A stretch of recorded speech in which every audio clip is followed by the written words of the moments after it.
मत्ती 20 बाब और उसकी पहली आयत से खुदावंद के हजूर तलावत करेंगे।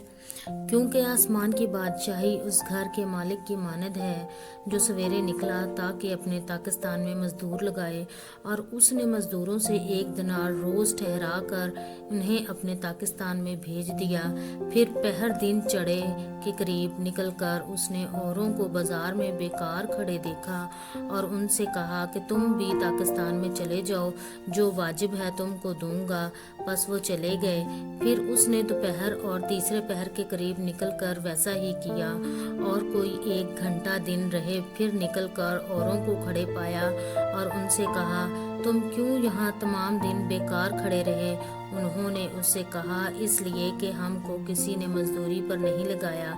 उसने उनसे कहा कि तुम भी ताकिस्तान में चले जाओ। जब शाम हुई तो ताकिस्तान के मालिक ने अपने करिंदा से कहा कि मजदूरों को बुला और पिछलों से लेकर पहलों तक उनकी मजदूरी दे दे। जब वो आए जो घंटा भर दिन रहे लगाए गए थे तो उनको 1-1 दिनार मिला। जब पहले मजदूर आए तो उन्होंने ये समझा कि हमको ज़्यादा मिलेगा, और उनको भी 1 ही दिनार मिला। जब मिला तो घर के मालिक से ये कहकर शिकायत करने लगे कि इन पिछलों ने 1 ही घंटा काम किया और तूने इनको हमारे बराबर कर दिया, जिन्होंने दिन भर का बोझ उठाया और सख्त धूप सही। उसने जवाब देकर उनमें से एक से कहा, मियाँ, मैं तेरे साथ बेइंसाफी नहीं करता। क्या तेरा मुझसे 1 दिनार नहीं ठहरा था? जो तेरा है उठा ले और चला जा। मेरी मर्जी ये है कि जितना तुझे देता हूँ इस पिछले को भी उतना ही दूँ। क्या मुझे रवा नहीं कि अपने माल से जो चाहूँ सो करूँ? या तू इसलिए कि मैं नेक हूँ बुरी नज़र से देखता है? इसी तरह आखिर अव्वल हो जाएंगे और अव्वल आखिर।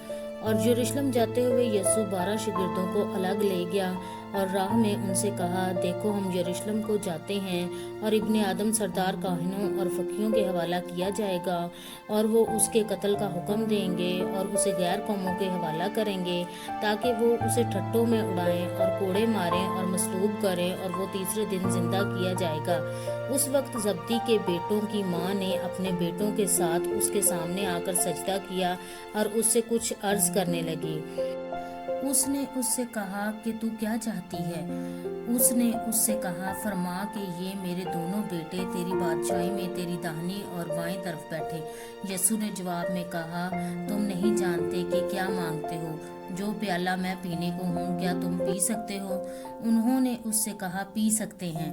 उसने उनसे कहा, मेरा प्याला तो पियोगे, लेकिन अपने दाहिने बाएं किसी को बैठाना मेरा काम नहीं, मगर जिन के लिए मेरे बाप की तरफ से तैयार किया गया है उन्हीं के लिए है। और जब 10 ने ये सुना तो उन दोनों भाइयों से खफा हुए, मगर यीशु ने उन्हें पास बुलाकर कहा, तुम जानते हो कि गैर कौमों के सरदार उन पर हुक्म चलाते और अमीर उन पर इख्तियार जताते हैं। तुम में ऐसा ना होगा, बल्कि जो तुम में बड़ा होना चाहे वो तुम्हारा खादम बने, और जो तुम में अव्वल होना चाहे वो तुम्हारा गुलाम बने। चुनांचे इब्ने आदम इसलिए नहीं आया कि खिदमत ले, बल्कि इसलिए कि खिदमत करे और अपनी जान बथेरों के बदले फिदिया में दे।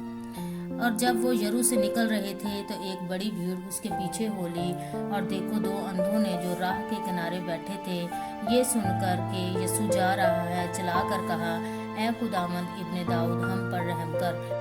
लोगों ने उन्हें डांटा कि चुप रहें, लेकिन वो और भी चलाकर कहने लगे, ऐ खुदावंद इब्ने दाऊद हम पर रहम कर। यीशु ने खड़े होकर उन्हें बुलाया और कहा, तुम क्या चाहते हो कि मैं तुम्हारे लिए करूं?